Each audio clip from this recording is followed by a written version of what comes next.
محترم حضرات، کسی شاعر نے کہا ہے اس کے الطاف تو ہے عام شہیدی سب پر، تجھ سے کیا ضد تھی گر تو کسی قابل ہوتا۔ محترم دوستو، تو بات یہ چل رہی تھی کہ اللہ تعالیٰ کی رحمت اور اس کی شان، یعنی اللہ کا فضل ہر بندوں کے اوپر ہے۔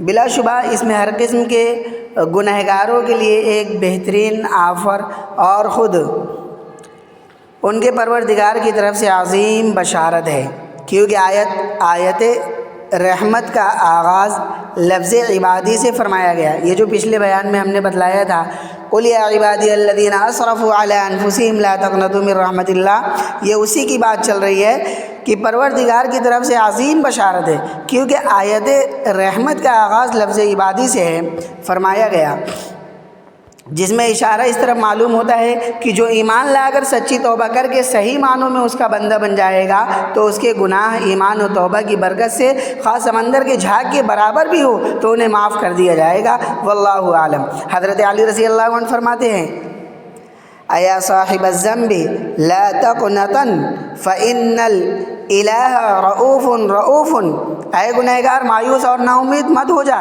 کیونکہ تیرا معبود مہربان ہے، بڑا ہی مہربان، جس کی شان قرآن کریم نے یوں بیان کی ہے، كَتَبَ رَبُّكُمْ عَلَىٰ نَفْسِهِ الرَّحْمَةَ، تمہارے رب نے رحمت کا معاملہ کرنا تمہارے ساتھ اپنے آپ پر لازم کر لیا ہے۔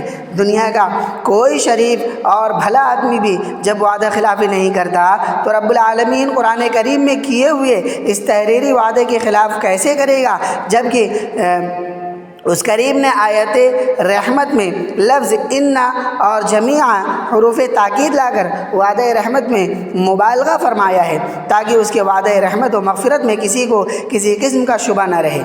یہ بھی اس کی رحمت کا اثر ہے۔ سبحان اللہ، ہمارا رب کیسا مہربان اور رحم و کرم والا ہے۔ کسی نے کیا خوب کہا ہے کہ رب العالمین ہمارے پاس تو تیری رحمت کی امید کے سوا آخرت کے لیے کوئی توشہ اور زیادہ راہ نہیں۔ تو نے یہ تو نہیں فرمایا کہ نا امید ہو کر میرے پاس آؤ، بلکہ اپنے لطف و کرم ہی پر نظر رکھنے کو فرمایا۔ اسی لیے تو ہم گنہگاروں کو تجھ سے بے پناہ رحمت کی امید ہے، اور تجھ سے امید نہ رکھے تو اور کس سے رکھے۔ اے ہمارے رب، درد مندوں کی امید کو پورا کر، تیری رحمت کی امید رکھنے والوں کے دلوں کو خوش کر۔ تیری وسیع رحمت کا یہی تقاضا ہے، اور تو بہانہ انتقام کا نہیں بلکہ انعام کا ڈھونڈتا ہے۔ تو احسان و عنایت کا متلاشی ہے۔ عاجز کا خیال ناقص یہ ہے کہ تنگ دستی کے عالم میں جو میں گھبراتا ہوں، پر درے غیر پہ جاتے ہوئے شرماتا ہوں، ہاتھ پھیلانے میں محتاج کو شرم کیسی، شرم اتنی ہے کہ بندہ تیرا کہلاتا ہوں۔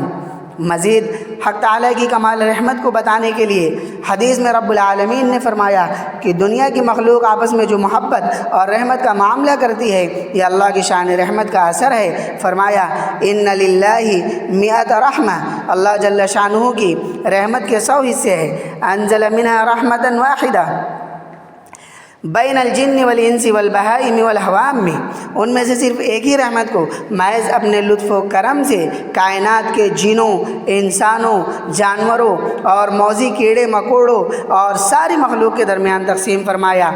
فَبِهَا يَتَعَاطَفُونَ وَبِهَا يَتَرَاحَمُونَ وَبِهَا تَعْطِفُ الْوَحْشُ عَلَىٰ وَلَدِهَا، خالق کائنات کی صفت رحمت کا ایسا پرتو مخلوق پر پڑا کہ ان میں باہمی محبت و شفقت پیدا ہو گئی۔ آج ہمیں ان کے آپس میں جو محبت و شفقت کے مناظر نظر آتے ہیں، یہ ان کی شان رحمت کا اثر ہے۔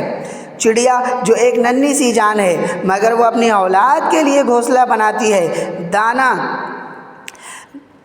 چن کر لاتی ہے، اپنی چوچ میں پانی بھر بھر کر لاتی ہے اور بچوں کو پلاتی ہے۔ حدیث بالا کے مطابق یہ اللہ رب العالمین کی شان رحمت کا اثر ہے۔ یہ رحم کا مادہ رب العالمین نے ان میں اپنی رحمت سے رکھا ہے۔ اسی طرح ایک مرغی کمزور صحیح مگر اپنے بچوں کی حفاظت کے لیے بلی تک سے ٹکرا جاتی ہے۔ انسان تو بہرحال اشرف المخلوقات ہے، عقل کے نور سے منور ہے، اس میں اپنی اولاد کے لیے محبت و شفقت کا ہونا ایک فطری، قدرتی اور قابل فہم بات ہے۔ اسی محبت کی خاطر ماں باپ بعض اوقات اپنا سب کچھ اولاد کے لیے قربان کرنے کو تیار ہو جاتے ہیں، اس میں بھی پھر ماؤں کی ممتا اور محبت کی تو مثال دی جاتی ہے۔ دنیا والوں، مولانا رومی فرماتے ہیں کہ دنیا والوں، اپنی ماؤں کی محبت پر ناز کرنے والوں، تمہاری ماؤں میں محبت تو میں نے پیدا کی، یہ میری عطا ہے، انزل منہا رحمتا واحدہ، یہ تو میری رحمت کے 100ویں حصے کا ایک اثر ہے جو حضرت آدم علیہ السلام سے لے کر قیامت تک آنے والی مخلوق میں تقسیم ہوگا۔ جب تمہیں اپنی ماں کی ممتا اور محبت پر ناز ہے تو پھر میری محبت اور رحمت پر بدرجہ اولا ناز ہونا چاہیے۔ اخر اللہ 99 رحمہ یرحم بہا عبادہ یوم القیامہ۔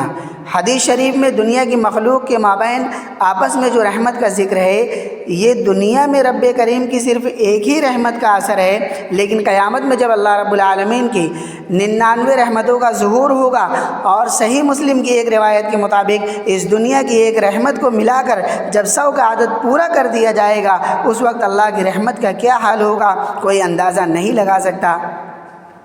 حضرت فقیہ الاسلام مولانا مفتی محمد رفیع عثمانی صاحب فرماتے ہیں کہ باب الدلیل علی دخول طوائف المسلمین الجنہ بغیر حساب ولا عذاب، یعنی صحیح مسلم کی کتاب الایمان میں ہے کہ رحمت عالم صلی اللہ علیہ وسلم نے فرمایا، میری امت کے 70,000 آدمی ایسے ہیں جو بغیر حساب و کتاب کے جنت میں داخل ہوں گے۔ یہ سن کر ایک صحابی تھے، کھڑے ہوئے اور عرض کیا، حضرت دعا فرمائیے میں بھی ان میں شامل ہو جاؤں۔ آپ نے دعا فرما دی تو ایک اور صحابی کھڑے ہو کر عرض کرنے لگے، حضور میرے لیے بھی دعا فرما دیجئے۔ فرمایا، پہلے صحابی سے فرمایا کہ تم سبقت لے گئے۔ اس حدیث سے یہ تاثر پیدا ہوتا ہے کہ اس میں تو صرف 70,000 کے لیے بلا حساب و کتاب کے جنت میں داخلے کی بشارت ہے، حالانکہ صحابہ کی تعداد 1 لاکھ سے زائد ہے، ان کے بعد تابعین اور بزرگان دین تو لا تعداد ہے، پھر ہم کس شمار و قدار میں جو اس جماعت میں شامل ہونے کی دعا مانگے۔ لیکن اللہ تعالیٰ جزائے خیر عطا فرمائے علامہ شبیر احمد عثمانی رحمۃ اللہ علیہ کو، انہوں نے مسلم کی شرح میں اس روایت کے تحت ایک اور حدیث حضرت ابو ہریرہ رضی اللہ عنہ کے حوالے سے نقل فرمائی، جس میں یہ جملہ زائد ہے، مع کل 1070,000، ان 70,000 کے مجمع میں ہر ایک 1000 کے ساتھ 70,000 اور بھی ہوں گے جو بلا حساب و کتاب جنت میں داخل ہوں گے۔ اس کے بعد ایک اور روایت علامہ شبیر احمد عثمانی نے سند جید کے ساتھ نقل فرمائی، جس کے الفاظ یہ ہیں، ثم یحسی ربک 3 حسیات، پھر تمہارا رب اپنے 3 لب انسانوں کے بھرے گا، یعنی اسے ہم لوگ مٹھی جس کو بولتے ہیں، پھر مزید 3 لب انسانوں کے بھر کر انہیں بھی ان لوگوں میں شامل کر دے گا جو بلا حساب و کتاب جنت میں داخل ہوں گے۔ اور ظاہر ہے جب رب العالمین کے ایک ہی لب میں کروڑوں اور اربوں انسان آ جائیں گے تو 3 لبوں میں کتنے ہوں گے۔ ان حقائق کے بعد اب تو ناقص خیال یہ ہے کہ قیامت میں جب اللہ کی رحمت کا سورج طلوع ہوگا تو یقیناً ایمان والوں کے گناہوں کی ساری تاریکیاں چھٹ جائیں گی، اور ہر ایمان والا یا تو قانون الہی سے بخشا جائے گا یا رحمت الہی سے، ورنہ شفاعت نبوی سے۔ ایک حدیث قدسی میں اس مضمون کو یوں بیان کیا گیا، عن ابن عمر رضی اللہ عنہ قال قال رسول اللہ صلی اللہ علیہ وسلم، ان اللہ یدنی المؤمن، حق تعالیٰ فرد مومن یا جن سے مومن کو اپنی رحمت سے قریب کرے گا، فَيَضَعُ عَلَيْهِ كَنَفَهُ وَيَسْتُرُهُ، اس پر اپنی حفاظت و عنایت کا پردہ رکھے گا تاکہ اہل حشر کے سامنے رسوائی نہ ہو۔ فَيَقُولُ أَتَعْرِفُ ذَنْبَ كَذَا أَتَعْرِفُ ذَنْبَ كَذَا، پھر فرمائے گا کیا تو اپنے فلاں گناہ جانتا ہے، کیا تو اپنا فلاں گناہ جانتا ہے؟ فَيَقُولُ نَعَمْ أَيْ رَبِّ حَتَّى قَرَّرَهُ بِذُنُوبِهِ وَرَأَى فِي نَفْسِهِ أَنَّهُ قَدْ هَلَكَ، وہ کہے گا جی ہاں اے میرے رب، یہاں تک کہ اس سے اس کے تمام گناہوں کا اقرار کرایا جائے گا۔ اس وقت وہ بندہ اپنے دل میں خیال کرے گا کہ اب وہ ہلاک ہو گیا۔ قال سترتها عليك في الدنيا وانا اغفرها لك اليوم فيعطى كتاب حسناته، اللہ تعالیٰ فرمائیں گے میں نے تیرے یہ ذنوب و عیوب جس طرح دنیا میں چھپائے آج بھی چھپاتا ہوں اور تیری مغفرت کرتا ہوں، پھر اس کی نیکیوں کا دفتر اسے دے دیا جائے گا۔ اور اس طرح ہر مومن اپنے عمل سے نہیں بلکہ اللہ اللہ تعالیٰ کے فضل و رحمت سے جنت میں داخل کر دیا جائے گا۔ اسی کو دوسری حدیث میں اس طرح فرمایا، لا يدخل احد منکم عمله الجنہ ولا یجیرہ من النار ولا انا الا برحمت اللہ۔ تم میں سے کسی کا عمل نہ اسے جنت میں داخل کرائے گا، نہ دوزخ سے بچائے گا، اور نہ خود مجھے، ہاں مگر وہ عمل جو اللہ تعالیٰ کی رحمت کے ساتھ ہو۔ لیکن ایمان اور عمل صالح کی توفیق یہ رحمت الہی کے بغیر ممکن نہیں، اس لیے بعض علماء نے رحمت سے توفیق ایمان و طاعت مراد لی ہے۔ البتہ دخول جنت کے بعد جو درجات ادا کیے جائیں گے وہ اعمال کے مطابق ہوں گے۔ معلوم ہوا کہ اس دن نہ جاہ و شہرت کام آئے گی، نہ مال و دولت کام آئے گی، صرف اور صرف رب العالمین کی رحمت۔ لہٰذا ہمیں اپنے عمل پر ناز کرنے کے بجائے اس کے فضل و کرم اور اس کی رحمت پر نظر رکھنی چاہیے۔ ہم گنہگاروں کا ہر کام اسی سے بنے گا، کیونکہ اللہ جل شانہ کی رحمت جس کے شامل حال ہوگی دنیا میں فراخی معیشت کے علاوہ اسے قیامت میں مغفرت اور دخول جنت سے مالا مال کیا جائے گا۔ اور قیامت میں رحمت سے یہی مراد ہے کہ حق تعالیٰ دونوں جہاں میں اپنی وسیع رحمتوں کا سایہ ہم تمام کو نصیب فرمائے۔ آمین۔ وآخر دعوانا الحمد للہ رب العالمین۔